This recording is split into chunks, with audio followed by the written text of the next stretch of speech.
One more. All right, then you go right in the microphone. I'm officially calling this meeting to order. One down. May we please stand for the pledge? Pledge allegiance To the flag of the United States of America and to the republic for which it stands, one nation, under God, indivisible, with liberty and justice for all.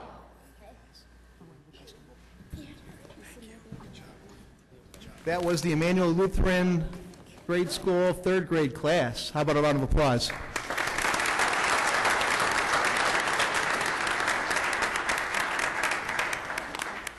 They did that so good they might take my job over.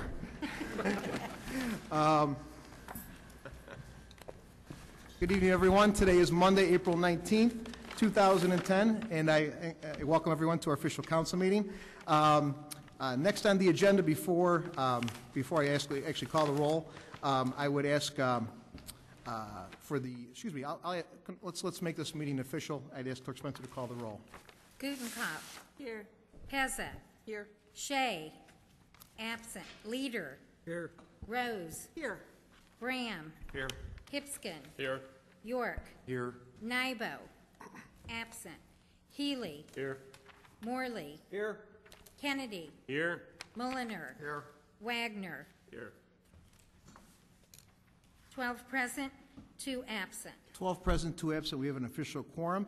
I'm going to move the schedule around a little bit tonight because we do have a lot of people in the audience and a lot of people we need to acknowledge. So I'm going to move the people that we're acknowledging to the beginning of our agenda here. So I would like Mr. Dan Gibbons, the director of the Turkey Trot that is so famous, that raises lots of money for the needy, to come meet me up at the pulpit, please. Thank you.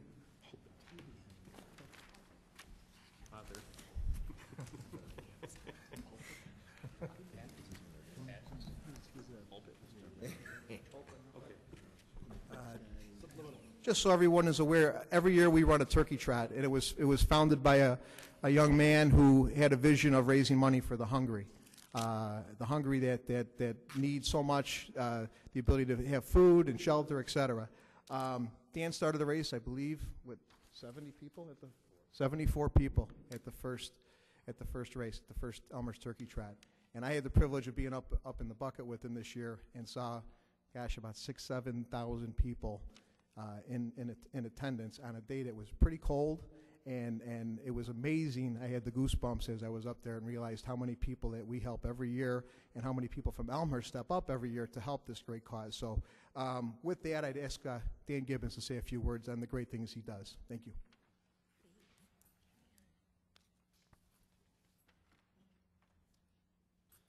Thank you, Mr. Mayor. I'd be remiss before I give this plaque presentation if I didn't mention that over the last 26 years, we went from raising $500 the first year that we've raised over $1.7 million. And it wouldn't be complete without me giving you a little bit of the story. As I see Chief Neubauer and Deputy Chief Panico in the back room, the Elmhurst Police were our very first sponsor way back in 1984. And without their credibility of the Elmhurst Police Benevolent Athletic Association, we might not be standing here today. And with their sponsorship, I was able to go to Dave Plummer, the old Elmhurst Federal Savings, and Bob Schiller, and Larry Roche, and Bill Billings, et cetera. And the rest is history. But because they took a chance, we're able to help a lot of people who have fallen on hard times. So thanks, guys. And just a quick introduction of the people from our committee that are here tonight. My new appointed Assistant Executive Race Director, Kevin Egan, my wife, Christine, Tony Cazzone, who most of you know, Terry Walden, who's been with us for forever, and my niece, Maureen Egan, Kevin's wife. And in the back row over there, Diane McGinnis, who's been a part of it for a lot of years as well. So don't duck. So anyway, I know you've got a, thank you.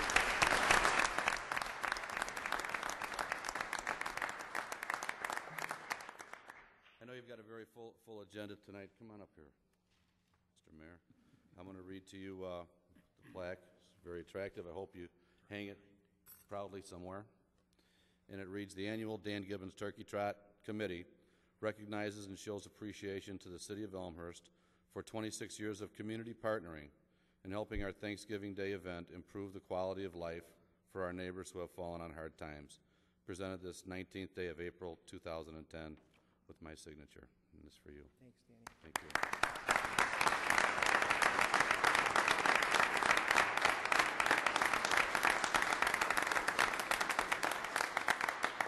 Here, and then you here, just lay it in there.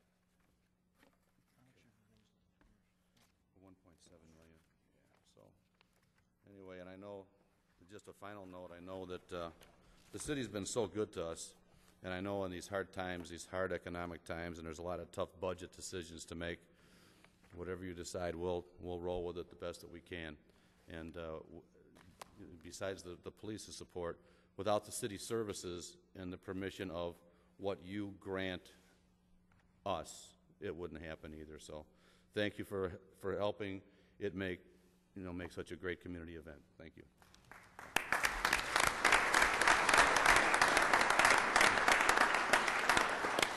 $1.7 million raised to feed the hungry, and this council steps up every year to vote for that and to make sure that's in the budget.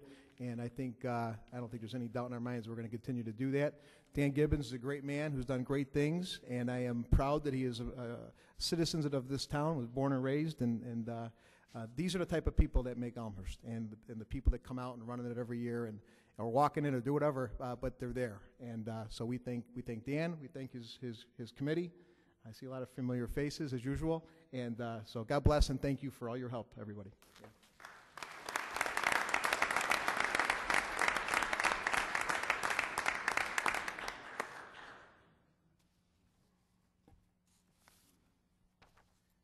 Next, not on the agenda, but we have kind of a unique guest that is here. Actually, several guests from overseas. The Elmhurst Rotary is a fine organization which I've been a member of for several years, and they have a foreign an exchange group from many other countries that are here today. Tomorrow I'm actually going to be officially giving these people keys to our city, official keys to the city of Elmhurst, and I'd like to invite Mr. Jonathan Hand to come up to say a few words and maybe recognize some of these fine folks if possible. Jonathan? Thank you, Pete. Rotary International is a group of about 1.3 million people across the world. And Rotary was actually founded in Chicago well over 100 years ago. And the group study exchange is a way for people who are young in their professions to come to our country and exchange a day of comparing vocations with other people who are in similar professions. So we had our 5 professionals today who spent time courtesy of Willis and Shirley Johnson at Tivoli Enterprises. They spent time at Elmhurst College and any number of different organizations here in DuPage County. I certainly want to thank all of the organizations that worked with our young professionals here today. And I think the larger message that I wanted them to have during their stay is that, America runs on volunteerism. It's been about 180 years since Alexis de Tocqueville came here and observed how Americans don't wait for the government to, to step forward to organize everything for them. We seize the initiative ourselves. And I was telling some of them tonight about City Council and how you've, signed up basically for 4 years of every Monday night without getting paid and worked so hard to represent your communities. And they're really blown away by the amount of time that all of you commit. So I want to give a round of applause to our City Council members.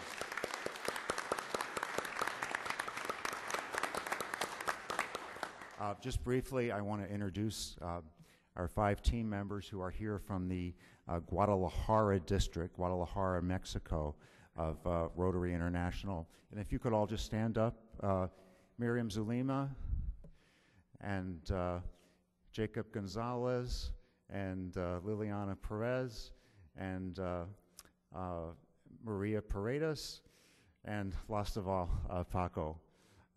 We've all enjoyed having you very much, and our Rotary Club will be having a special benefit for them tomorrow evening. And thank you all so much.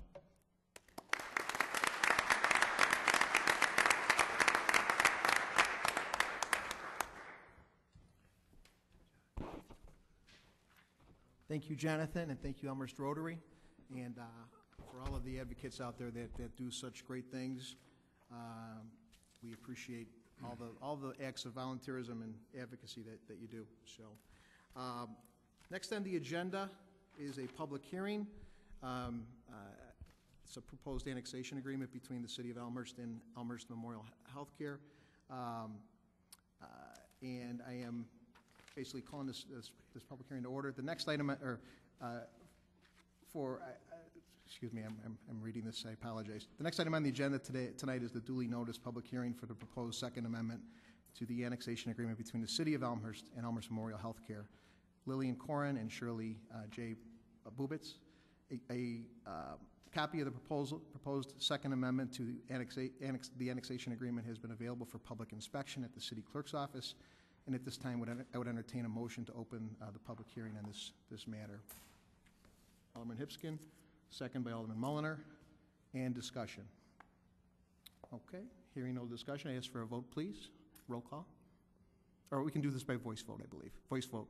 All in favor to open this public hearing, please state by saying aye. Aye. Anybody opposed? Okay. We officially, by the affirmative vote by the majority of the council, I declare the public hearing open. We will take public comment from all interested persons or affected parties concerning the proposed Second Amendment to annexation agreement. The City Council will take no action tonight concerning this matter. At this time, those wishing to comment should step forward and state their name and address for the record. And we have two microphones. We have one on to my left, one to my right. And let's see here. Anybody like to make public comment at this time on this particular matter? Okay. Has the City Clerk received any written comments regarding the proposed Second Amendment to annexation agreement? No, I have not. Okay. Would any of the council members like to make comments for the record? There's some people. Oh, I'm sorry. I apologize. Ma'am, if you'd like to take the mic, please state your name and your address. Yes, I'm Ann Swice. I reside at 0 South 528 Kendall Avenue in the area known as West Yorkfield. And I'm speaking as a leader of the West Yorkfield community. 14 years ago, an East Yorkfield resident and myself met with Leo Franza and some other hospital representatives to discuss our community concerns with the proposed development of the Center for Health. We were met openly, discussed many of the problems, and at that time the West Yorkfield Neighborhood Advisory Committee was formed. Mr. Franza assured us at that time that the hospital did not want to repeat any of the problems and mistakes that had come up with the Berteau campus, that they had every intention of being good neighbors to our community. I've served as a leader of that committee on and off over the last 14 years and been very proud to do it. Our community concerns or goals really were in three different areas. We wanted to protect our neighborhood from any increased traffic due to the expanded development of the hospital. We wanted to provide visual screening and also to limit any noise or air pollution from the increased traffic from the proposed campus. We also wanted to try to maintain our property values. All of us have suffered in the Elmhurst area with property values over the years, but in the West Yorkfield area right now, it's almost impossible to sell our property. If someone needs to relocate or they have a health crisis, we can't find anyone to purchase our properties. The hospital won't purchase them, and no one else is buying due to all of the construction going on. Our biggest concern all along has been traffic on Harvard Avenue. We've presented many, many ideas, many concerns, many questions, and the hospital staff has worked with us to try and alleviate our fears and concerns on this issue. We had come to an agreement over the last 2 years, we've struggled with it for a long time, that the traffic on Harvard Avenue would be limited to a certain number of delivery trucks, mainly small panel trucks that would be offloaded at the business center, some limited physician traffic, and of course an occasional emergency vehicle that might need to get a sick person to the hospital as quickly as possible. We continued to bring up concerns with developments with new driveways and new access points to the hospital that this would be increased. We were continually reassured that the hospital would stand by their promise and Harvard would have limited use in our neighborhood. Unfortunately, the new proposal that will be brought up to you as the City Council to open Harvard to any and all hospital traffic betrays any trust that existed between the West Yorkfield neighbors and the Elmhurst City Council and Elmhurst Memorial Hospital. And we are asking you to please honor the commitment and agreement reached by the hospital team and the Neighborhood Advisory Committee and limit that traffic on Harvard Avenue. A hospital representative once asked why I spent so much time organizing neighbor meetings, attending NAC meetings, city council meetings, zoning commission meetings, presenting a newsletter to the neighbors.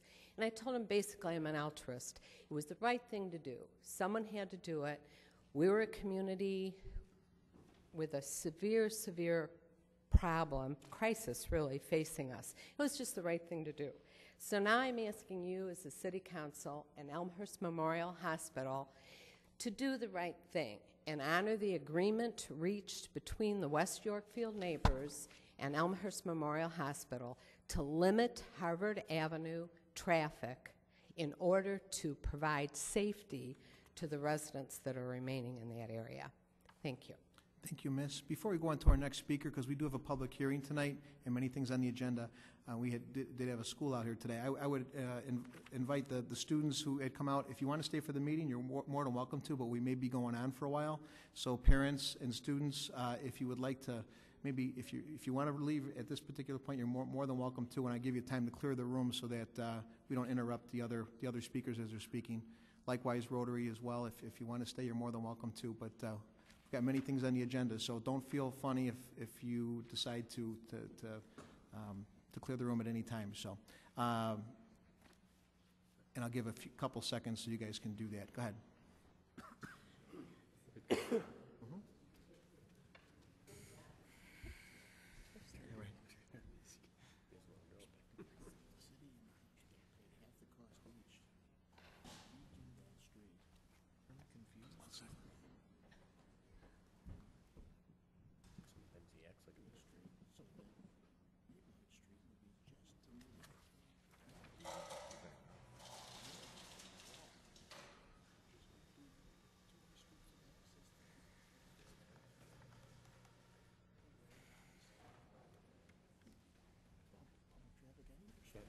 Thank you.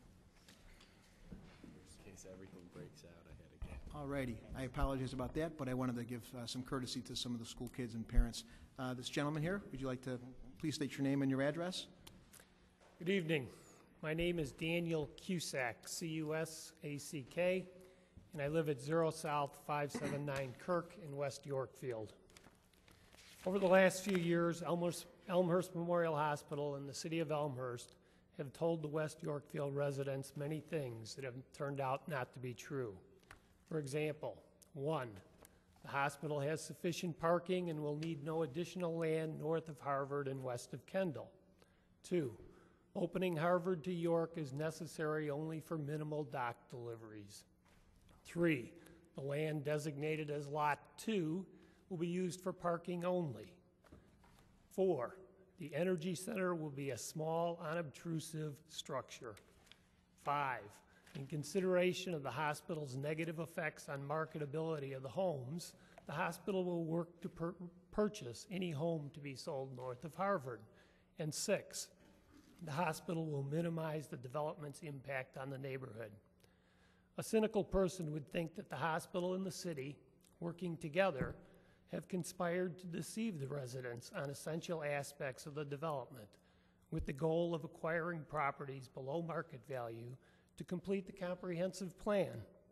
It is inconceivable that both the city and the hospital did not foresee many of these issues, particularly traffic congestion, years ago. The planned size and capacity of the hospital has not changed from the original plans, yet you have misled residents for the last 3 years, promising that Harvard traffic would be minimal. We now know that more than 1,000 vehicles will travel on Harvard daily, a street that normally had 10 vehicles per day. Imagine the effects of that traffic on the home market values. It would be as if Berthoud Street here by the old hospital, it's going to be the same situation, except that we don't have any easements or sidewalks for the protection of the residents. If the city and the hospital were truly concerned about traffic congestion, then plans would have been made to improve Brush Hill and to open Euclid to through traffic from Butterfield to Harvard. That would provide the most effective reduction of traffic on Brush Hill and York. But no, that would impact Elmhurst residents and voters. Better to take advantage of the unincorporated residents who have no elected representatives in this whole process. The city and the hospital have designated West Yorkfield as institutional property on the comprehensive plan. The effects of that designation, the insertion of a highway, Harvard Street, within the neighborhood, and the hospital development itself has virtually eliminated any normal market value of the remaining homes. This is in direct violation of your own zoning laws. The conclusion to be drawn is that the hospital and the city, working together, have betrayed the trust of not only the West Yorkfield residents, but Elmhurst citizens as well. In difficult times, your mayors and city council have approved not only land giveaways worth millions of dollars to the hospital and committed to costly street and other capital improvements that will benefit the hospital solely, but you've also set the stage for future legal action that will cost the city even more in legal and consulting fees. And for what? Promises of increased employment and more sales and real estate taxes? There's no logical reason to believe employment will increase at the new hospital, and the new hospital is closer to the shops and restaurants of Oak Brook than it is to Elmhurst. And how much real estate tax will a parking lot generate? No, the benefits go to the hospital alone, already one of the most profitable hospitals in the Chicago area, hiding behind its nonprofit status and able to pay its president over $700,000 a year in salary. Maybe the tax assessor should consider collecting real estate taxes from the hospital in accordance with the recent Illinois Supreme Court decision regarding a Champaign hospital and its lack of charitable work. You can write me off as a disgruntled person, but I have a petition here that I will hand in later that 44 residents over the age of 21 living in the 33 homes in West Yorkfield have signed to protest the hospital traffic plans. Ann Swice, who for 14 years worked on the hospital residents relationship, walked out of the last neighborhood meeting with the hospital and resigned her position in disgust with the hospital breaking their word regarding Harvard traffic. And those 50 residents in West Yorkfield, although they can't vote for or against you now, likely they will become Elmhurst residents in the future. And I promise you, they will remember how you treat them tonight. You still have the opportunity to do the right thing, not only for the West Yorkfield unincorporated residents, but also for the people you were elected to represent. Thank you. Thank you, sir. Anyone else at this time for public comment? State your name and your address again, sir. Thank you. My name is Doug Slinkman. I live at 0 South 567 Kirk, unincorporated Elmhurst. They mentioned real estate values and stuff. I don't want to beat a dead horse, but I'd like to talk about quality of living. Before they broke ground, their own environmental impact study presented here talked about we lost over 200 mature trees.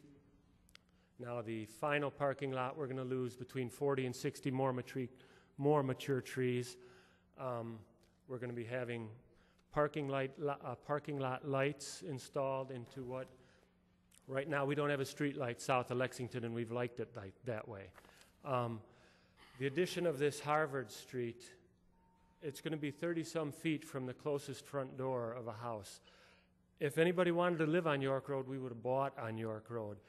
This last thing is just one more slap in the face to us as residents, and I know we're not your constituents. We didn't vote you into office. We can't vote you out.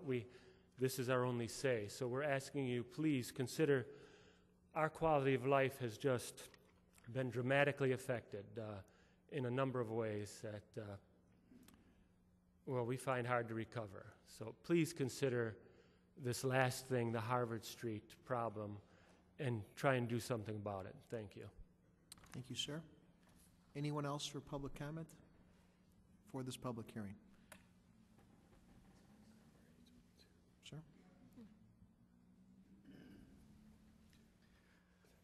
Good evening. My name is Scott Day. I'm the attorney on behalf of the hospital on this project. I have had the privilege of working with City Council and the hospital and the residents involved in the process that you have designed for the last 3 years.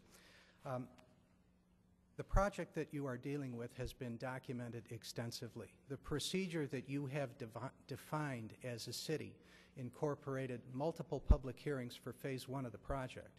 And because we processed this as a planned unit development, we were required to document everything as part of the submittal. You had control over the site plan. You had control over the engineering. You had control over the subdivision of this property. You retained control over the street and roadway network for this project.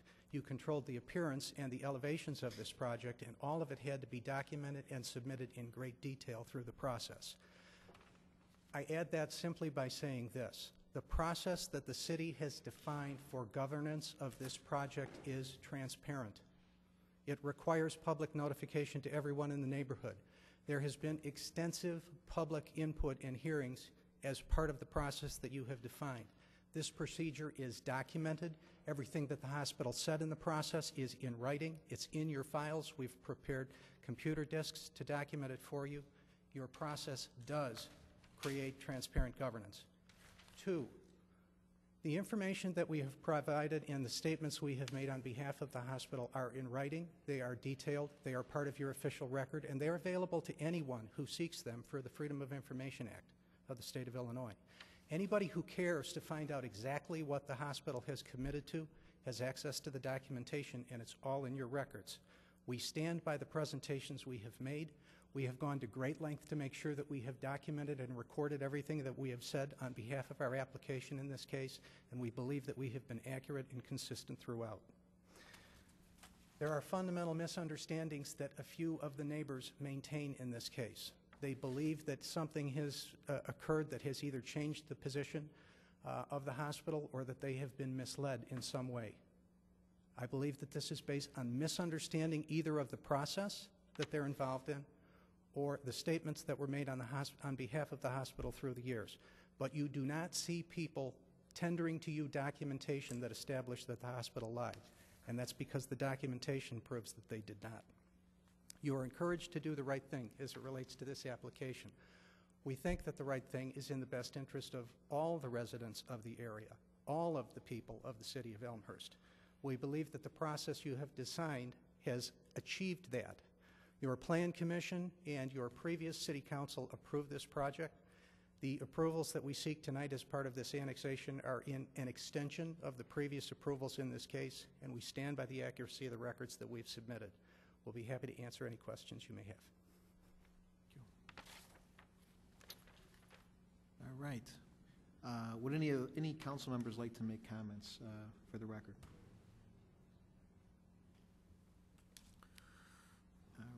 And at this time, I would ask city staff to offer any additional comments that they may have. Any comments from staff? Okay. If no other comments at this time, I would entertain a motion to close the public hearing. Alderman Healy, Alderman Brown, with a second. And I'd ask for any discussion. And Point of order, I believe the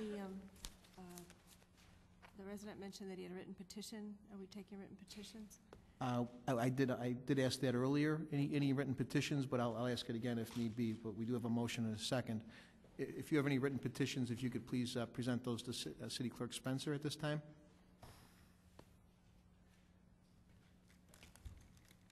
Sorry, I missed that. It's okay. It's okay. Petition signed by 44 residents.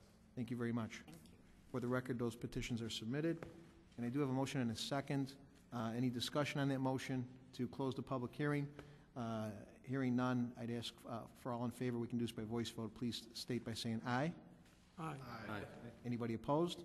Public hearing is officially closed. As indicated earlier, the City Council will take no action tonight concerning this matter, and it is anticipated this matter will return before this body at the next regularly scheduled council meeting for consideration and action. Okay. On to item 5, receipt of written communications and petitions from the public. If anyone has any written communications and or petitions at this time from the public, if you could please stand and present those to City Clerk Spencer. This is outside of the public hearing that we just closed. Anybody with written communications and or petitions? Anybody? Okay. Hearing none. Now we'll go into the official public forum portion of our meeting, where any Elmhurst resident has 3 minutes to speak regarding any Elmhurst issue. If you would like to speak, please raise your hand. I will call on you. And Mr. Franza, please take the mic and state your name and your address, and you'd have 3 minutes. Good evening. I'm Leo Franza. I live at 401 South Hill, Elmhurst, Illinois. I am President and CEO of Elmhurst Memorial Healthcare. I'd like to take a few minutes to thank the members of the Council for their continued support of our plans to construct a new integrated medical campus. It was just 2 short years ago that I stood before the Council and shared our vision for the future. I would first like to extend my appreciation for the objective and transparent process that followed, allowing this project to evolve into what we see today. The city and the hospital have a long history of working together, and I am pleased that we're able to come together once again to help build a healthier future for our community. The physical structure of steel, bricks, and glass for the new hospital is in place, and a welcoming gateway to the southern boundary of our city. I've also watched this once-in-a-lifetime experience play out. I've been filled with immense pride and anticipation.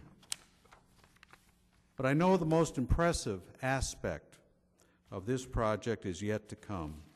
The real benefit will lie in our ability to continue to attract exceptional medical talent to care for our community. Our vision remains the same as it was when I first shared it in 2008. I thank you for your continued support as we advance our plan and work towards the shared goal of providing exceptional service for the betterment of our community. Thank you very much. Thank you, Mr. Franza. Anyone else for public forum at this time? This gentleman here. Thank you, Mr. Mayor. Good evening. My name is Tom Brown, and I live at 465 South Stratford in the Crescent Park section of Elmhurst. I am Chief of Neurosurgery at Elmhurst Memorial Hospital and a member of the Hospital Board of Trustees. My wife and I moved to Elmhurst in 2001, and since then I have seen what a positive effect the hospital as it stands now has on this community. Very few communities have a hospital they can call their own, and even fewer can anticipate the opening of a state-of-the-art facility, as Elmhurst will see in the summer of 2011. My office is in the Center for Health. It faces west. My window faces west, and in the past 2 years, I've marveled at what I have seen come out of the ground and is about to open. I'm anxious to begin working at this new facility, and I'm sure it's going to enhance the health of the citizens of Elmhurst and its surrounding communities. Our culture of service from top to bottom can now proceed for the next many decades. Like the Park District, the School District, Elmhurst College, just to name a few, this hospital is a gem in the crown of Elmhurst and the city of Elmhurst, and it makes living here all the more special. As I've said in the past, the hospital cannot be all things to all people. Some people are going to be disappointed, but at the end of the day, the bottom line has to be the common good. I want to thank the city of Elmhurst for their ongoing support of this endeavor, and I would ask the council, when it deems appropriate, to approve our annexation request. Thank you very much. Thank you, Dr. Brown. Anyone else for public forum at this time? Gentleman in the back.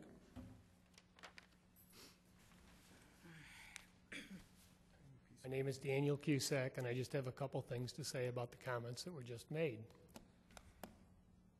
Mr. Franza brings up a good point. The hospital is going to be good for all the residents of Elmhurst, and none of the residents of West Yorkfield have disagreed with that. But there's a right way and a wrong way to do these things, and unfortunately, a lot of the time, we've gone the wrong way in the relationship between the hospital and the residents. And the second thing I'd say, Mr. Day wants you to rely on the written record that's been turned into you. And I would pose the question to you. Do you have a written record of all the meetings that the hospital had with the neighborhood and all the things that they promised us in those meetings? I don't think that that's the case. And the neighbors were relying on the hospital to keep their word, and they haven't. Thank you. Thank you, sir. Anyone else for public forum at this time? The gentleman in the back there.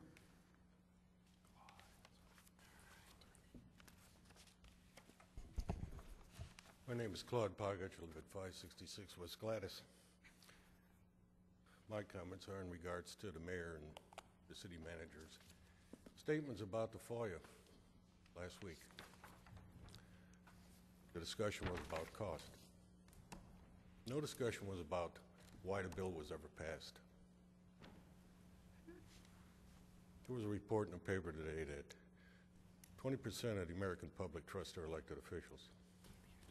Then I started thinking, I got a state that's $13 billion in the hole. I live in a city that's got $7 million in the hole. I got a 2-page water commission. Don't know how they spent $19 million. And then, that's just money. Money can be replaced. You guys can tax the rest of the people and it'll all come back. But then I was reminded about a town called Crestwood. Those people trust their elected officials. They trusted their mayor, city manager. They don't look at a glass of water the same way anymore. When their family gets sick, they start to worry. The whole discussion was costing the city's money. Mayor and the mayors in the area want to go and change it. And we got a cost. The city manager says it costs money. The mayor says it costs money. What would it cost to give peace in mind to the people of Crestwood? Would any of you go down there and start drinking the water again? And they had faith in their elected officials. They had faith in the EPA of the state. They had the faith in the federal EPA. The only thing I can ask the mayor and the city manager and all the mayors in the local area, leave it alone. If everything is up on the up and up, why should any elected official worry about what the common guy wants to get out of public record? Why worry? And why would the city clerk be so anxious to go over to talk to the legal department? What's in those records? We paid for them. So the next time the mayor and city manager want to go down there and get that plan changed, forget it. It's the only thing the public's got, because they have very little trust in the elected officials anywhere. And until you somehow bring them back to believe that you will do the right thing for the public, it doesn't matter what you do. You have lost the faith of the American public on every level. And until you admit to that, it's never going to come back. Thank you, sir. Anyone else for public comment at this time? Anybody? Okay, I will officially close the public forum for tonight's meeting and go on to item number 7, which is our consent agenda. At this time, I would ask if anyone has any questions, may want to vote no on any item on the consent agenda. And one thing I will ask, too, if we're going to pull anything for the consent agenda to acknowledge anybody, if we could do that during other business, we talked about this the other day, I would prefer to do acknowledgments under other business so we could speed things up, so especially with a lot of things we have going on tonight. So anyone that would like to take anything off the consent agenda, any item, or vote possibly question or vote no, but acknowledgments we'll do during other business if that's okay. Let me know at this time. Anybody like to remove anything or question, vote no? Okay, nothing? Very good. At this time, I ask for a motion and a second to approve the consent agenda in full. I have Alderman Hipskin, Alderman York with a second, and we should do this by roll call. Clerk Spencer, if you could please call the roll. Hipskin. Aye. York. Aye. Gutenkopf. Aye. Pezza. Aye. Shea. Absent. Leader. Aye. Rose. Aye. Graham. Aye. Nybo. Absent. Healy. Aye. Worley. Aye. Kennedy. Aye. Mulliner. Aye. Wagner. Aye. 12 ayes, 0 nays, 2 absent. 12 ayes, 0 nays, 2 absent. That motion passes to approve the entire contents of the consent agenda. On to item 8, committee reports. Item A is a report. I ask Clerk Spencer to read the report, please. Okay, I got it right here. It is therefore the recommendation that sufficient evidence was presented to warrant the proposed request. It is therefore the recommendation of the Development, Planning, and Zoning Committee to support the recommendation of the Zoning and Planning Commission for approval of these requests. The City Attorney is hereby directed to prepare the necessary documents for the City Council approval. Respectfully submitted, Development, Planning, and Zoning Committee, signed by Stephen Morley, Chairman, Susan J. Rose, Vice Chair, and Norman Leader, Alderman, 2nd Ward. Thank you, Clerk Spencer. At this time, I ask for a motion and a second to put this report on the floor, please. Alderman Morley, Alderman Rose seconds, and discussion. Alderman Morley. Thank you, Mr. Chair. I've asked Mr. Warner to pull up one of a dozen maps that we considered while we reviewed this stuff, just so people up on the dais can see what I'm talking about when I present this. This recommendation and report coming out of this committee is very nice, Mr. Warner, very nice. This recommendation coming out of committee is the next progression of the plan development that this council has previously approved. And as you recall, even Mr. Warner went over the next progression, I want to say 2 weeks ago. There were several requests for us to consider with this. Initially, on March 17th, this came before the Zoning and Planning Commission, and subsequently was approved and passed along to us. The Development, Planning, and Zoning Committee reviewed this on 3/25 and also most recently on April 12th. In essence, there's 4 items being considered among various parcel purchases by the hospital. There's a request for map amendment of parcels being annexed into the city. As a result, there's a request for a new subdivision. After adding these parcels, we have to also approve a revised preliminary amended plan development as allowed as conditional use in the zoning area. And then finally, there's a conditional use permit that allows for off-site parking. I think one of the paragraphs in the report sums it up very well, and then I will give kind of layman's perspective. This request involves adding parcels to the development site, which in turn result in the annexation and rezoning of various parcels, a new subdivision to include these additional parcels, as well as the Harvard Street realignment and the amended plan development to incorporate these parcels into the plan. Additionally, the petitioner is requesting a conditional use permit to allow off-site accessory parking in Lot 2, which is zoned C2, commercial shopping and service. So if you see what Mr. Werner is holding up there, this request actually covers a whole bunch. But in Lot 1, where the current Center for Health is and the new hospital is being built, in Lot 2, which is going to be the off-site parking lot, and Lot 3, which is also going to be an off-site parking lot, the hospital has acquired properties in all three of these areas. And in doing so has ended up with, the next slide, this gives you an idea when we're referring to lots 1, 2, and 3. We need to annex various parcels. The parcels that will be annexed in lots 1 and lots 3 will actually be annexed into the city, and they will fall under the zone of the health care campus. All right, thank you. HCC. So there's been additional lots purchased that fall in lot 1. Additional lots purchased in all of lot 3 will be annexed and zoned HCC. There have also been, as part of the annexation of parcels, there have been additional lots purchased in lot 2. Those will be annexed in under C2, commercial 2. 2, with the addition of all three of these parcels, we have to create a new subdivision. That just stands alone in its request. 3, as there have been changes to the zoning and the annexation, we actually have to make an amendment to the plan. Let me get this right.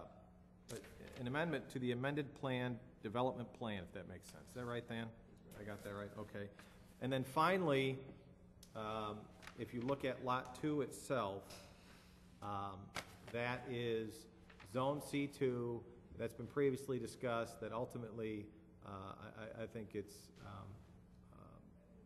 the opinion of most that it's appropriately zoned C2 because that's frontage property on York Street. However, based on the hospital unable to acquire 100% of the land that they wanted, they're requesting for conditional use to make that a parking lot for now. That is zone C2, and because it is off-site, it actually has to be conditional. We have to approve the conditional use since the parking lot itself is not on the property yet adjacent. I think the zoning law allows for up to 300 feet of off-site parking technically, so that's what the final portion of the application is. And that's the report. We went over it. You've all received this extensive copy from the hospital and Mr. Day. We had a good conversation with the committee, but ultimately we're hoping that you will support this recommendation. Thank you, Alderman Morley. Chairman O'Morley, any other discussion? Alderman Gutenkopf. Yeah, thank you. I have a couple of questions. And the first concerns the reconfiguration of Harvard Street. When we were first considering this 2 years ago, there was a lot of discussion about how traffic was going to flow on Harvard Street, about segregating traffic from the residents, and about access from Kendall Avenue onto Harvard Street. We were talking about a physical separation, a berm along Harvard Street. And my question concerns how the Harvard Street reconfiguration, the new intersection with Harvard and York, how that flows into Harvard Street and how the berm works, and has the berm been constructed. It seems to me that initially the expectation was that the main entrance to the hospital would be off Brush Hill, and that Harvard Street would be kind of the back way in, if you will, that emergency vehicles would take that route, but because it doesn't access the parking lot directly, most traffic wouldn't come in there. So is this Harvard Street reconfiguration what was in the original plan that was approved 2 years ago? or this is completely new? Well, I can answer this as it relates to the application that's before us, but I think I'll turn it over to Mr. Day as it relates to the progression, because he's been much closer to. But as it relates right now, there is a division between Harvard Street on the north and Harvard Street on the south. There are berms around both parking lots, and there are also berms along the south side of Harvard on the hospital campus. Does that make sense? However, as it relates to the progression of when it was decided to do this little land swap and have Harvard Street, where you come in off of York Street, and/or how the direction's going to come when you're heading south on York down to Brush Hill or Harvard, I would ask Mr. I would ask for a motion to suspend the rules so we can let Mr. Day speak. Alderman Hipskin and Alderman Mulliner. Motion to suspend rules to let Mr. Day speak. All in favor, please state by saying aye. Aye. Anybody opposed? Mr. Day? Sure.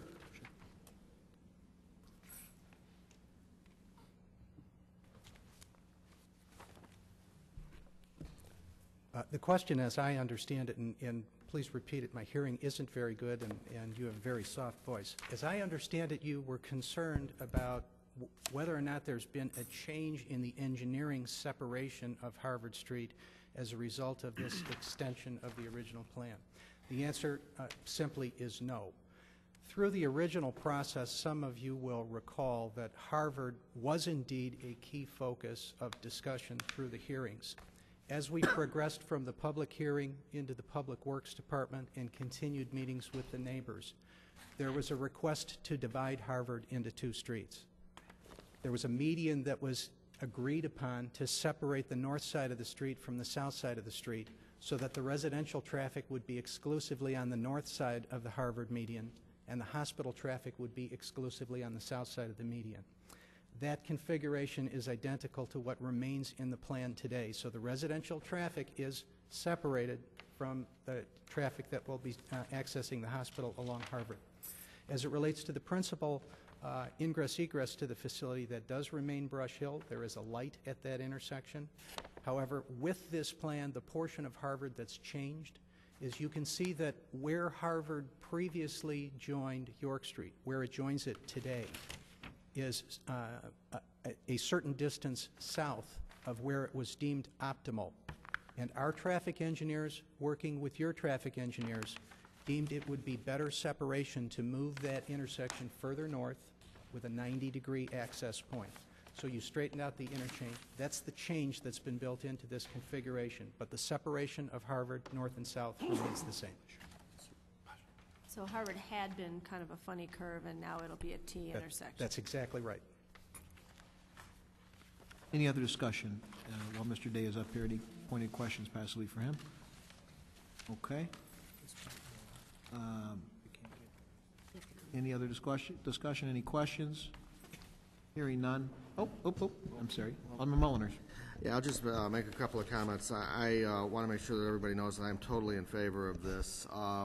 I think this is a good move. I think it's going to help us long-term. Parking is in a much better position. I do have to make one comment about Harvard Street, and that is that the one thing that the public needs to keep in mind is that Harvard is a public right-of-way. And a public right-of-way means that it's controlled by the city. Therefore, traffic that flows on that cannot be restricted by a private entity. So we as a city have said that's a public street, so the street is open to be driven on by anybody who wants to drive on it. We're assuming, based on the signage and everything else that the hospital's put in, that most of the traffic is going to flow down to Brush Hill and come in off of Brush Hill because that's the way they position the hospital.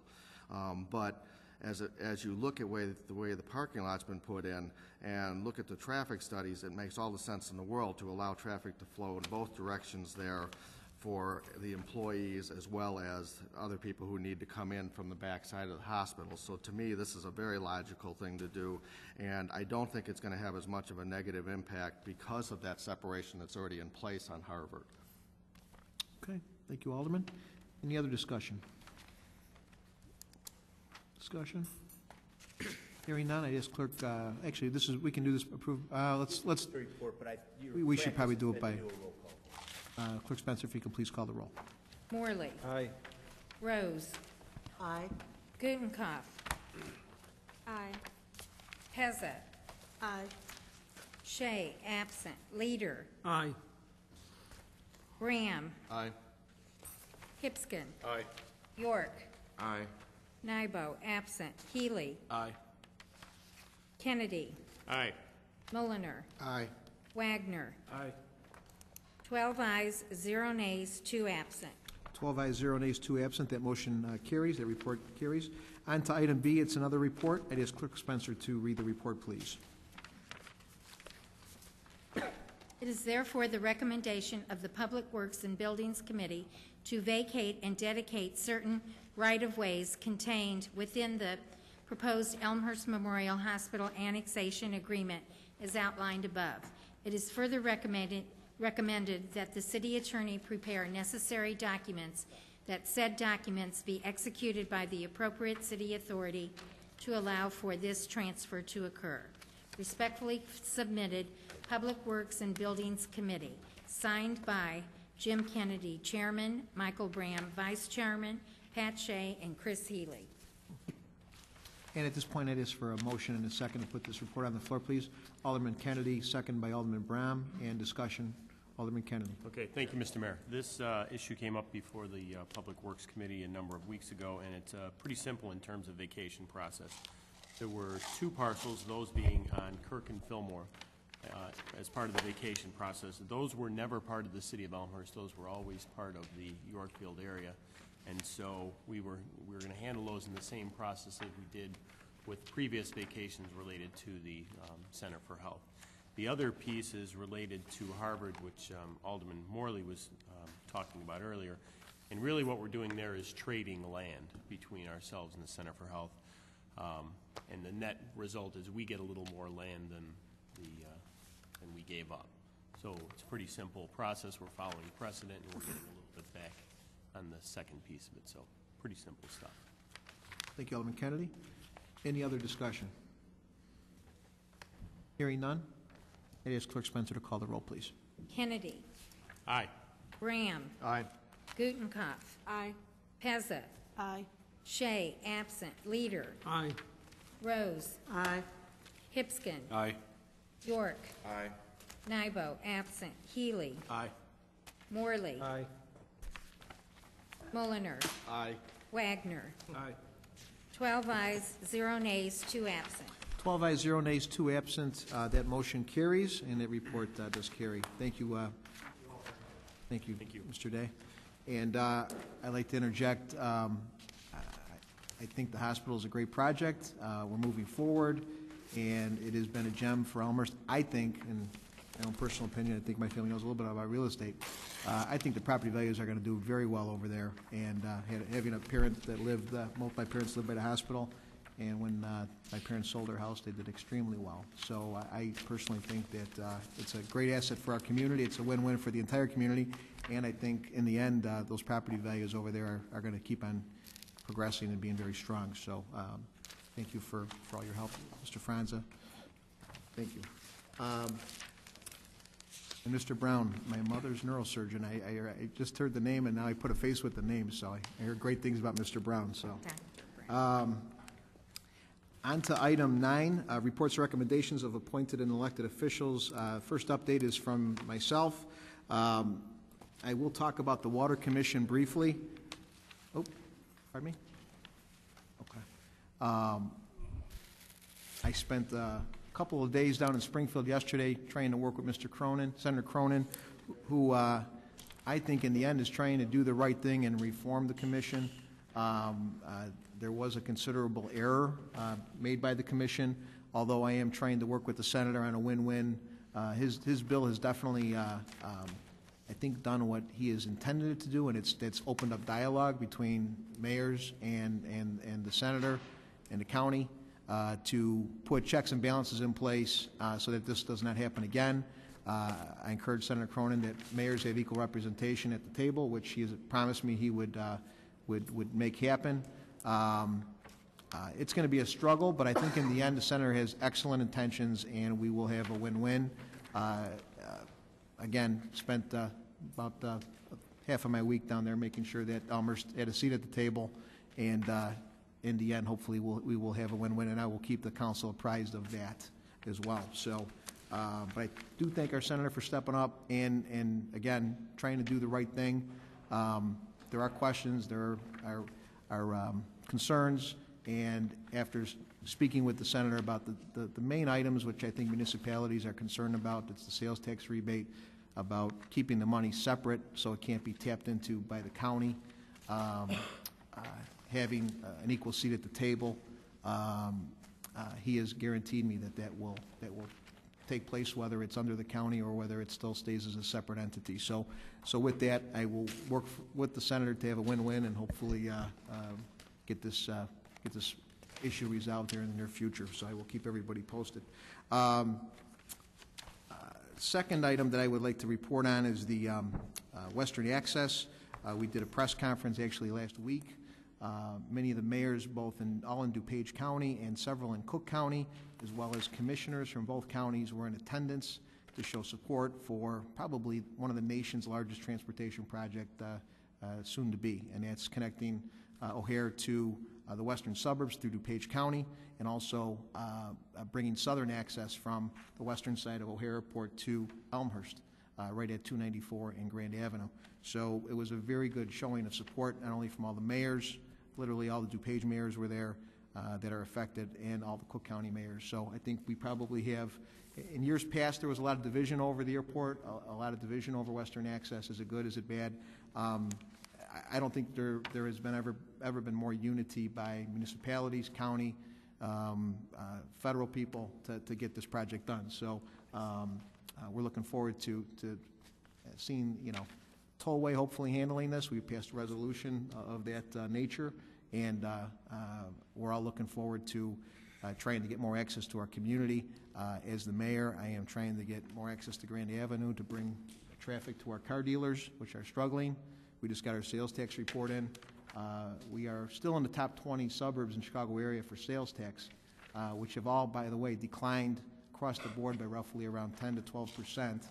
Elmhurst had the biggest decline of 20% drop in sales tax, and they itemized it, and it's basically a pure issue of car dealer sales. So, which kind of reaffirms our situation of our budget. We're not recklessly spending. We have reduced spending. We have reduced headcount. But our largest source of income, sales tax, has been stifled. So we are going to do whatever we can to reestablish those type of businesses, possibly diversify, look at diversifying some of those revenue streams. If we're too car dealer heavy, and these are all different things that we as a council have to look at to see what other sources of revenue we could hopefully bring in. But that was a report I thought that was very telling about our revenue situation. Tonight I hope to pass a balanced budget, which I think is incredible considering what we've been faced with over the last year. I appreciate the team stepping up and getting a levy passed, and now we need to exercise that levy and work with the limited resources that we've had. Mr. Borchard and staff has made cuts. Labor has stepped up in the past, and we're hoping they're going to step up in the future.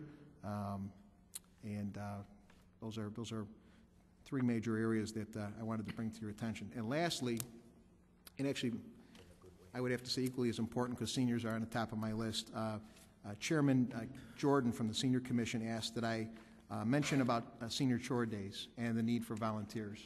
We have the largest number of seniors in DuPage County, and right here in Elmhurst. And many of those seniors are incapacitated, they're disabled, they're older people that need help.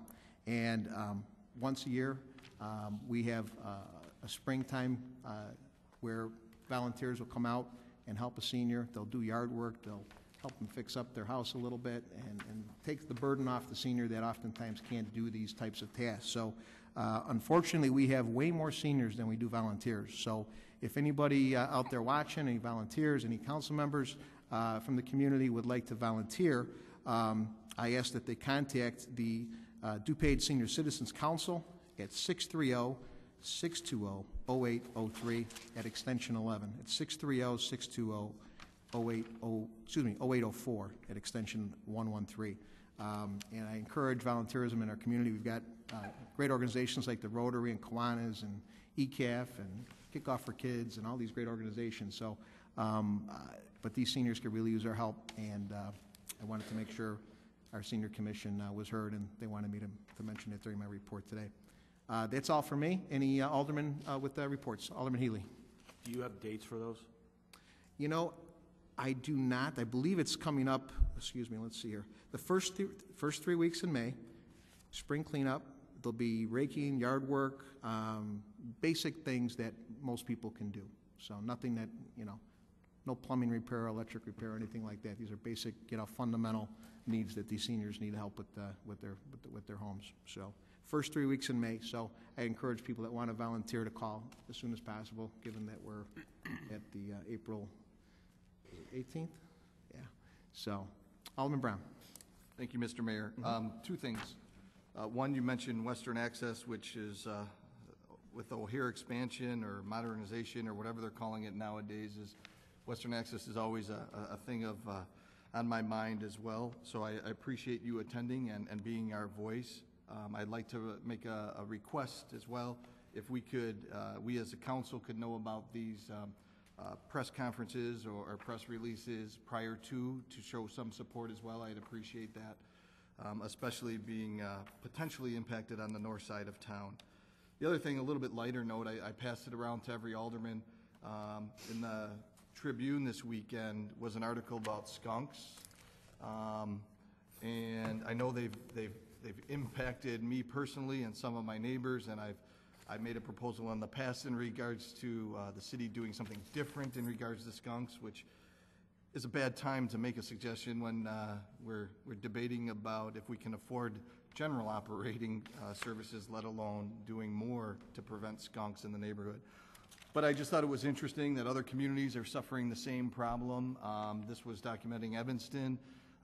Really what they've stated was the warmer winters and the Grace's food supply, as well as really skunks not having any predators in the urbanized area, that they are on a rapid incline. So we need to just keep in mind, we need to do our part to prevent these rodents, if you will, to inhabit our home, not our homes, our yards, our gardens, etc. So I just wanted to bring a little bit of levity and say that, you know, the skunk problem is not only here in Elmhurst, but all throughout the suburbs. Thank you, Alderman. Any other reports or recommendations by the council at this time? All righty, hearing none. I will go on to item number 10, ordinances. And item A is a ordinance. I'd ask Clerk Spencer to read the ordinance, please. A budget and appropriation ordinance for the City of Elmhurst for fiscal year beginning May 1, 2010 and ending April 30, 2011. And before I ask for a motion in a second, I would like to state that I think, given our situation, we have a balanced budget in front of us that we're going to approving tonight. I think there was a lot of hard work done by staff, a lot of deliberance by the council, a lot of going back and forth over, gosh, from the task force days up until now, and I appreciate everybody's help, and hopefully tonight we will vote on a balanced budget and get this passed, and I appreciate it. Ask for a motion at this time in a second. Alderman Hipskin, Alderman Mulliner, and discussion. Alderman Brown. Thank you, Mr. Mayor. It really has been vetted, and I've stewed over this last week in regards to the overall budget. And while I'm discussing it, you can pass these down. Really what I want to kind of highlight was two issues that I see impacting especially the north side of Elmhurst. When you do get the handout, the city manager did a summary of cuts and deferrals in regards to the capital improvements funds specifically. There's 8 things listed out of that summary, 3 of which impact directly the north side, being York and Grand intersection improvement, new sidewalk installation, and concrete street reconstruction. Those 3 primarily, it does impact other parts of town, but primarily impacts the north side of town. What was discussed, and I want to take them one by one, I'm only going to cover 2 of them. The York and Grand intersection improvements if you look on the last page or the third page in what I just distributed, the York Street improvements has been in the budget for the last 3 years. Now I understand an improvement at York and Grand, which is one of the entrances to the city of Elmhurst, which potentially, once Western Access happens, would be seen by thousands upon thousands, which would not, at least as the proposed plans today state, will not be impacted. This intersection will not be impacted by the Western Access. But this line item has been approved by the City Council and has been in the budget for 3 years. My point here tonight is that I'm not trying to say that this improvement, and it would be an improvement in safety as well as beautification, is not a necessity to get done this budget cycle. But what it is a necessity for, it was totally wiped out of the 5-year capital improvement budget. Totally wiped out. It's been in the budget for 3 years, and now it's totally removed from this fiscal year proposed for the next 4. What I feel is necessary is for this to be kept on the radar. So it should be, and my motion, my follow-up motion will be coming, this should be for the budget cycle, the York and Grand intersection improvements. I would like to make a motion to amend the current budget to put back the York and Grand intersection improvements for the fiscal year 2011 and 2012. So I am not saying that it needs to be done this year because we are in hard times. But I am making the recommendation and making the motion to keep this on the radar because this is, like I already stated, one of the entrances of the City of Elmhurst, has been pre-approved by the City Council already 3 years ago, and I would like to see this happen within the near term. So that is my motion. Alderman Rose with a second. I'll second it. Okay. And discussion on that motion. Any discussion? Alderman Hipskin. I actually have no problem with putting it back in and can support that. The question I have is procedurally speaking, if we have a motion and it passes tonight, are you talking about putting it back in the budget tonight? Because I don't know if we'll be able to put it in the budget tonight and approve the budget tonight, because that will be a change to the budget. Is that? I would ask that, I mean, I guess that's not a question for me, that's a city attorney, but you can always amend an ordinance, so I would not see an issue with it. Real quick, before I go to the city attorney for documentation on that, would it also be fair enough, too, if revenues were to come back, that's one of the big things we're concerned about, we could later add this in to the budget as well based on how revenues are. Grant comes in, Metro Grant comes through, as we're thinking it will.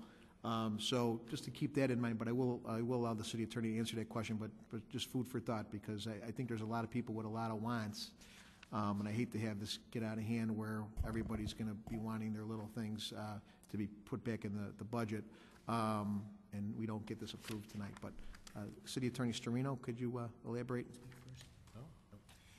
I wanted to know if the alderman wanted to speak first. If it's the will of the council, and the amendment passes, I think we can make that change effectively tonight. Alderman Gutenkopf? Yeah, I just want to clarify. You're not talking about the fiscal year that we're passing the ordinance on. You're talking about a fiscal year ahead. Correct. That's correct. So in effect, we're putting it in our projected document. Correct. And not in the budget that we're passing now. Correct. Well, correct It's from the part of the standpoint, the projected. budget includes a 5-year forecast, so. Right. But it is not for this fiscal year. All righty. Any other discussion? Alderman Wagner?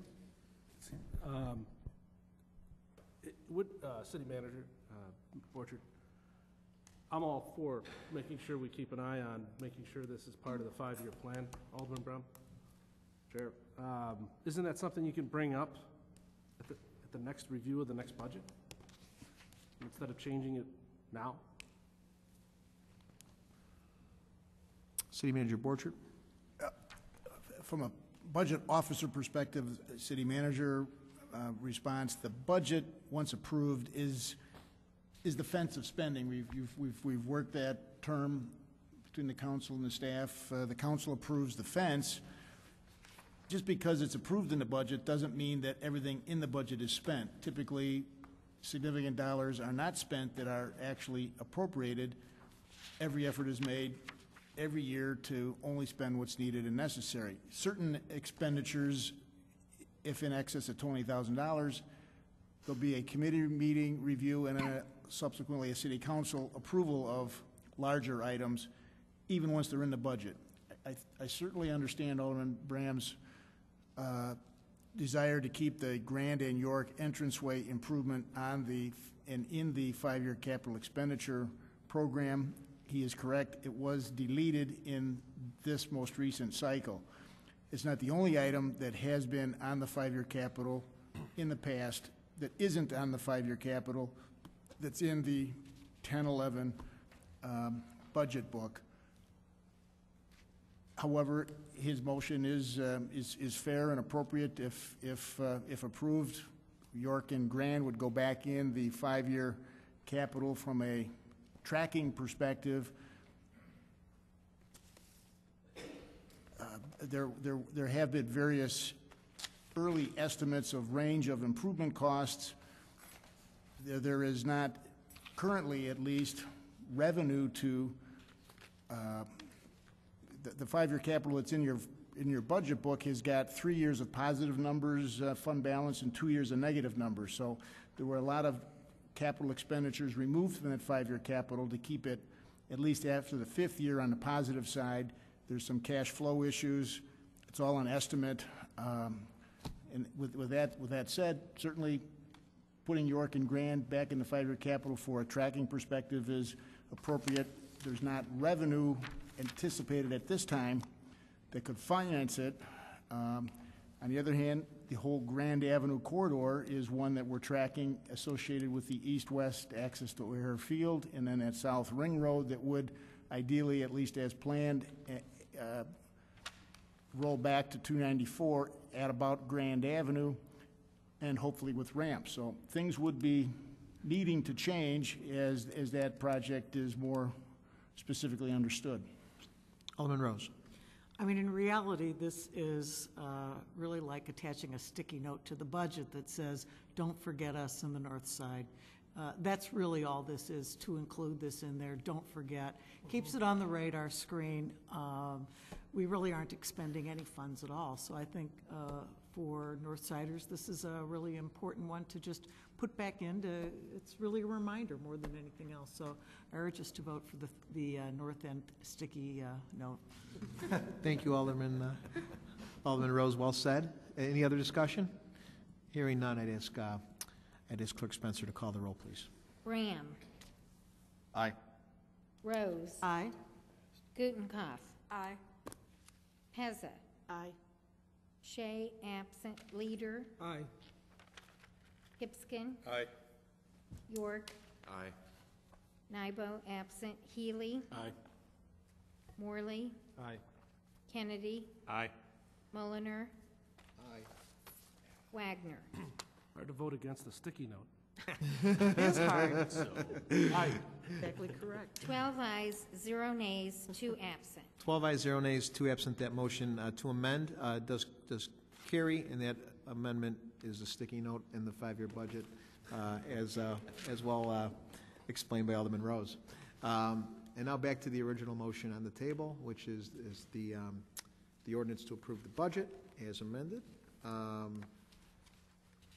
Any other discussion? Alderman Rose. Or excuse me, Alderman. It's okay. Alderman Pez, I apologize. I had a mental senior moment here. So. Thank you. I think this is probably something more of a clerical note, but I think it's important. On page 17 of the actual ordinance, under other expenses, line 2, it says grant EHS $14,600 under 60-29. I know the Elmhurst Historical Society, as far as I know, because I sit on that board, has not given a grant for 14.6, but I do believe, according to other information, that should read the District 205 Foundation, I know there was a commitment from them for that dollar amount for the one-room schoolhouse, so I believe that should be corrected and not say Elmhurst Historical Society, but District 205 Foundation. Defer to City Manager Borchert. Is it, want to just clarify that? I believe Alderman Pezza is correct that the District 205 did pass on to the city the intent of this dollar grant for the one-room schoolhouse. So EHS is an improper note. 205 Foundation would be an appropriate correction. Thank you. Okay, thank you. Any other discussion?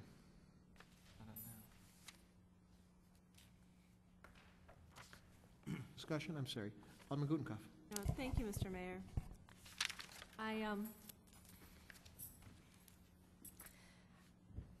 I've gone over the cuts that total up the $100,000 that we pulled out of the Historical Museum at our last meeting, and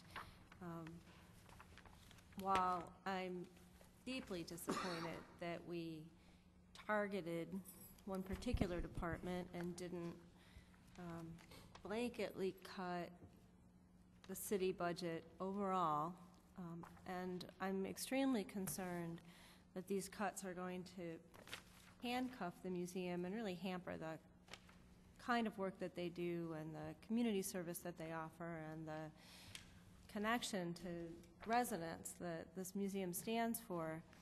I'm going to support this budget overall because I think at this point it's really important that the city operate. We can't operate without a budget. And we're at that point where delaying this any further is going to be really detrimental to the city as a whole.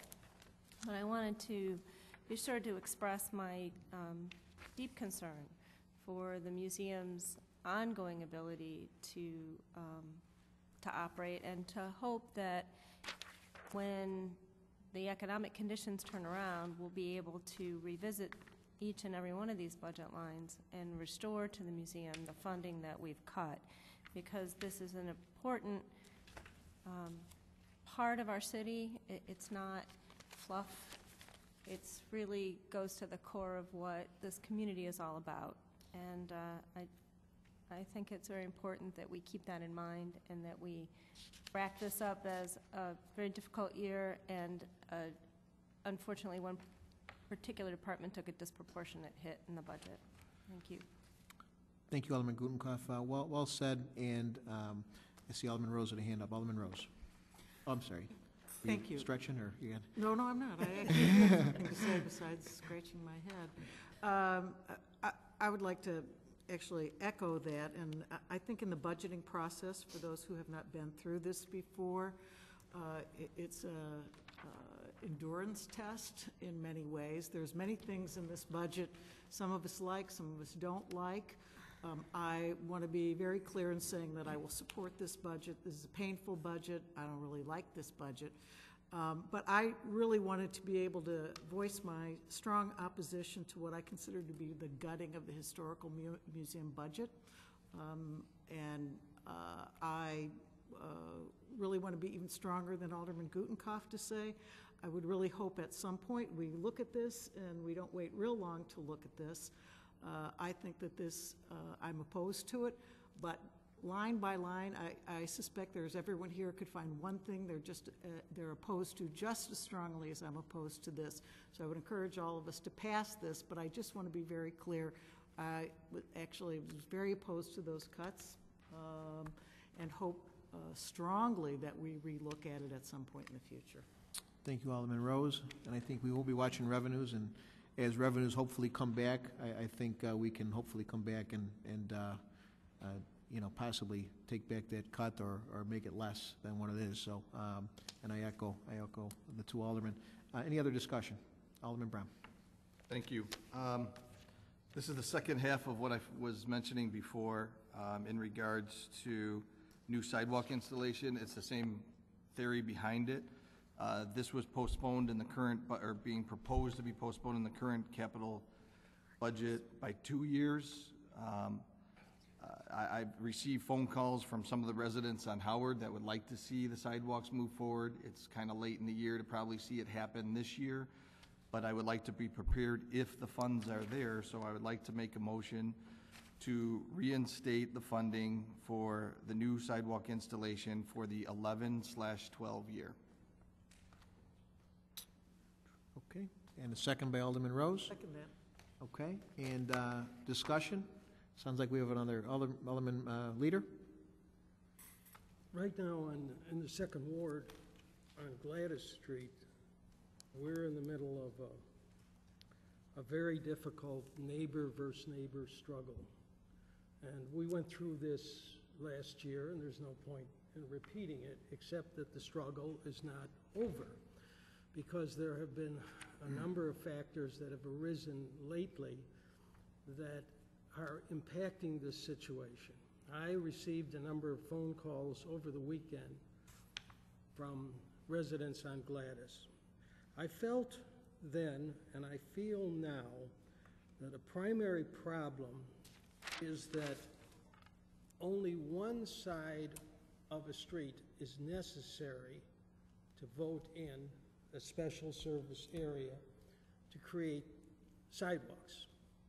Now on Gladys, what you have is one side pays, and paying a lot, and maybe even more because of engineering difficulties, but both sides benefit. So I am going to vote no, even if I'm the only one here, until we change the law back to what I believe is proper, or we rewrite the law in these special service areas that you need both sides of the street to give a majority. I don't want to go through this Gladys thing, which just doesn't go away, and I think the neighbors on both sides of the issue, pro and con, are very continually upset by what's happening over there. This becomes a civil war. So if I don't want any more civil wars. So let's make it clear that if both sides of the street voted in, fine. You don't have a civil war. What you have is a compromise. What you have is an understanding. What you have is peace. But this business of pitting neighbor against neighbor, not only on one side of the street, but on the other side. So I understand your proposal, but I'm going to vote no. Thank you. Thank you, Alderman. Thank you, Alderman Leader.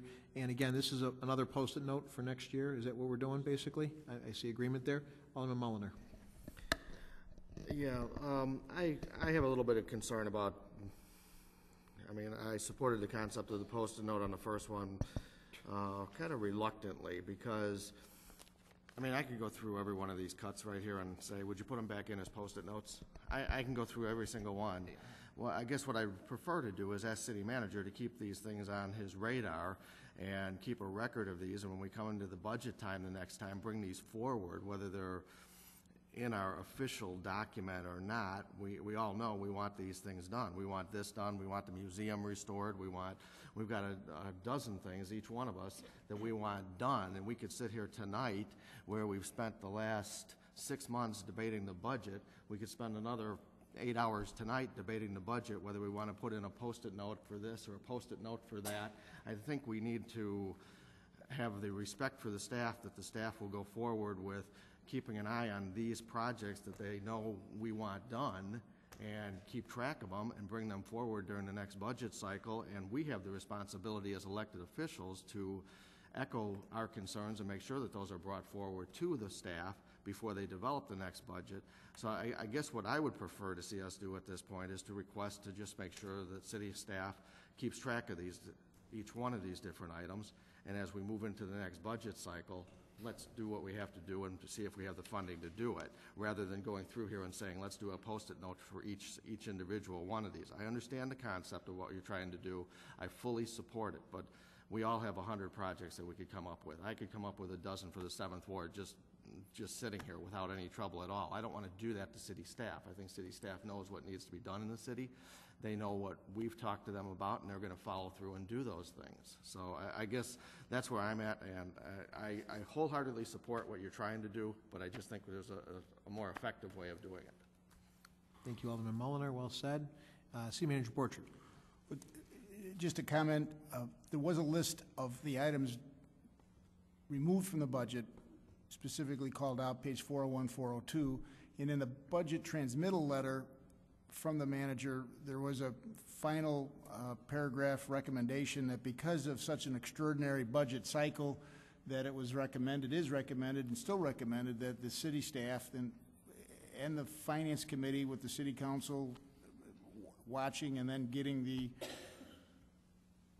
rollout of that staff with finance committee discussion will review on not an annual basis, but a quarterly basis, the situation, the dynamic of revenues actually being received versus budgeted and expenditures, offensive spending, if you will, for then a more throughout the budget year analysis of how's it going, and with the intent of getting from the city council direction to staff on what of those listed cuts, 401, 402, would be the high priority to begin to move on. So I agree with Alderman Bram saying let's not forget it, and Alderman Mulliner. Staff intent is not to forget these and to work with the committee and the council going forward. Very good. Alderman Bram. Thank you. Just a couple more comments on this.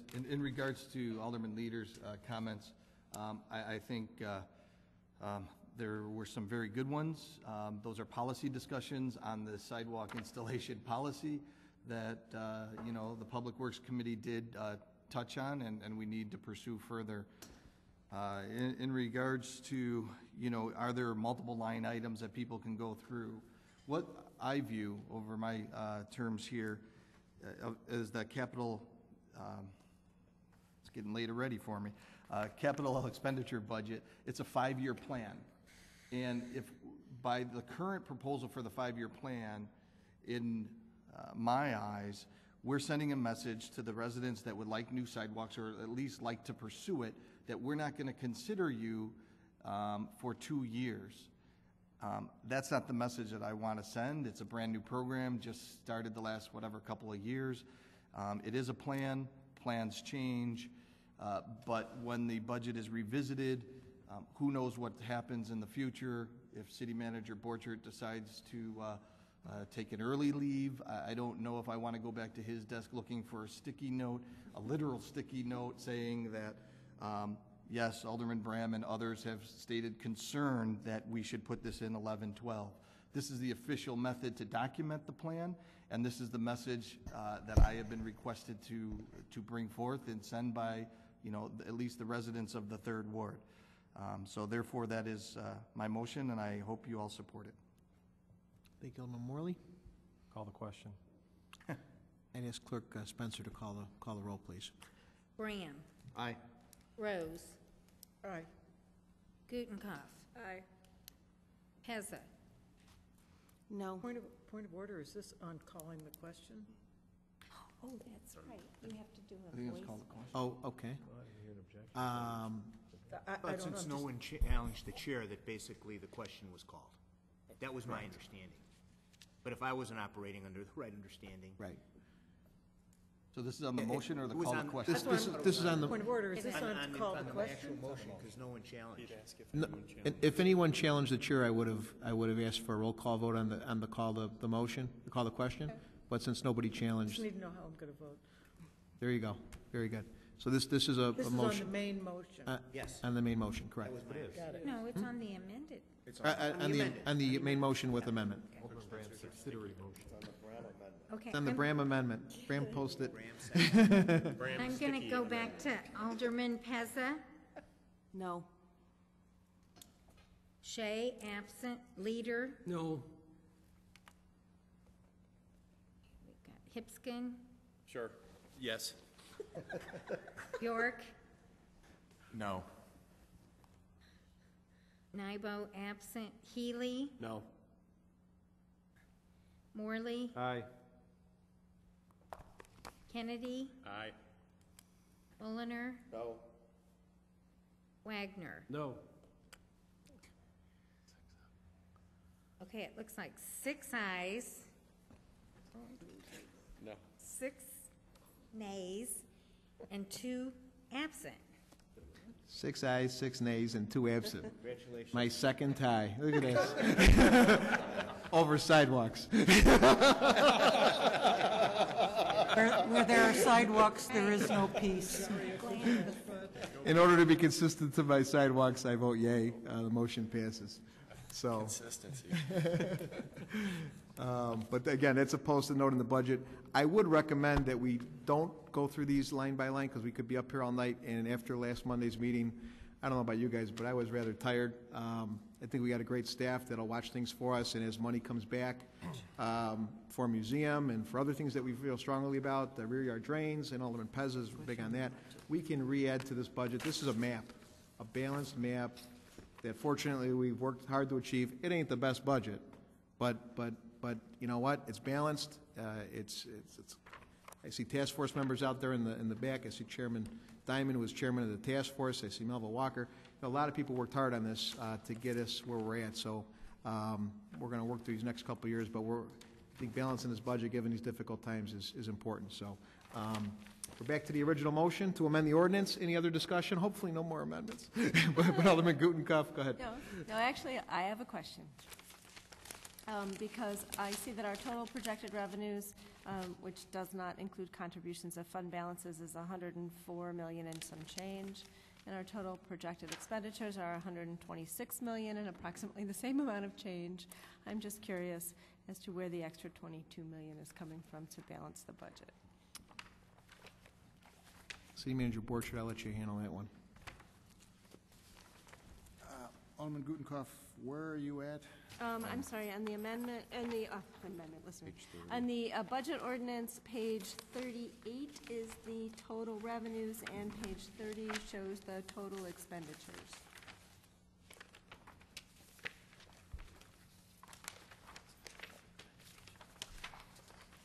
I see Marilyn Gaston with a hand up. Marilyn, if you'd like to answer that question, feel free. You can grab a microphone. Thanks, Marilyn. Our Finance Chair Director, Marilyn Gaston, thank you. While I can't reconcile right this moment that number, I can say that in many of our funds, we're dealing with fund balance that already exists. For instance, the TIF funds. You may have expenditures coming out of any one of our TIF funds that are greater than the revenue coming in because we have a fund balance there. So I did just talk about this with somebody, I don't recall if it was an alderman or somebody recently, and sort of went through that exercise, and that's what it is, in fact, I think it was a reporter. It was Kimberly. We talked about that, and I could give you a reconciliation if you needed it, but that's what the difference is. It's money that we already have sitting in fund balances and certain funds that we now are expending. Thank you. Thank you, Ms. Gaston. Alderman Pezza? Thank you. I'll try to make it quick, just to get back to the museum again, because it's near and dear to my heart, and I hate to see it take such a hit, but I felt it's something we had to do. But I have to say I'm disappointed in the way those cuts were made and the decisions that were made and where the cuts were allocated. I believe the museum is there to serve the community, and it's an investment from the taxpayers. And I think we all, every department, we get something back on our investment. And we've got wonderful things to look forward to from the museum. And I want to thank the foundation once again for their support, their added help. I know how important it was this year, especially with this cut, to keep this museum afloat. However, I have to express my disappointment in the areas the cuts were chosen to be made. I think first and foremost, the focus of the museum should be to serve the community through exhibits and educational programs, and to maintain our building. And I was sorry to see most of the hit was building repairs. We took $30,000 out for that, only left $5,000. We didn't touch salaries. We touched the things that touch the community, the exhibits, the educational programs, and the condition of the building. And I'm just sorry to see that's how it was cut. Hopefully, maybe some changes could be made. And I would like to say I'd like to sign up to be the first member. I'd like to see membership get off its feet ASAP. I think it's very important, and I look forward to getting a membership invitation in the mail someday soon. So,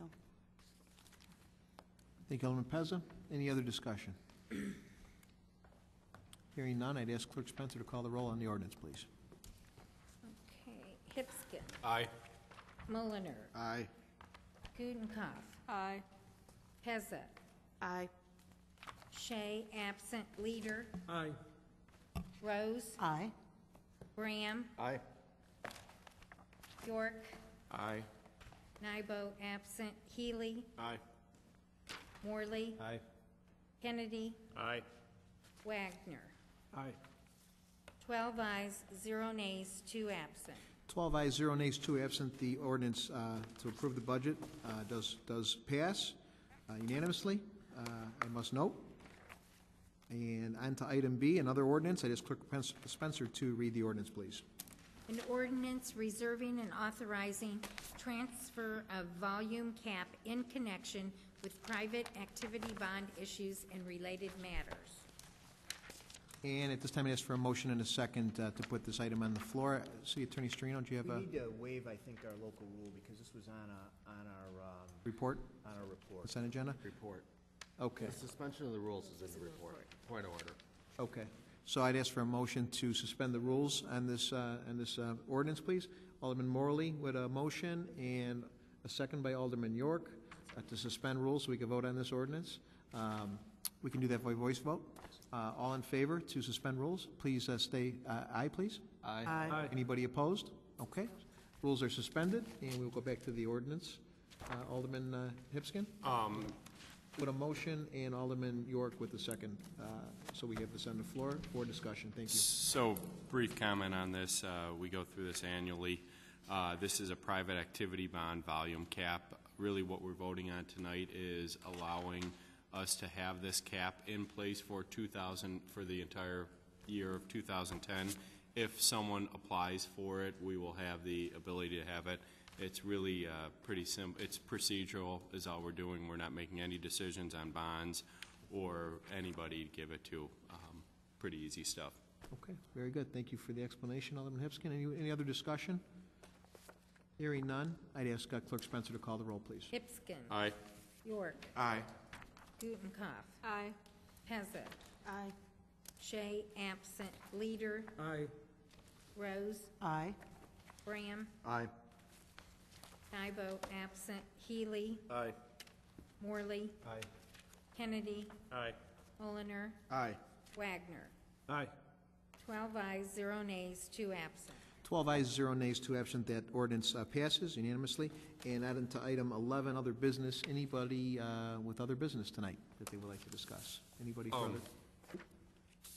Alderman Hipskin? Yes, we received a letter from Chairman of the DuPage Environmental Committee, Jeff Reddick, stating that that DuPage County is doing collecting electronics, and these items are things like monitors, used computers. Actually, they can be highly toxic for the environment. I'd like to look into putting a link on our website of when those collections are going to be, so we can keep these toxic items out of our landfills and really disposed of properly. So I'm just asking the, I guess, Patty, if you can follow up and have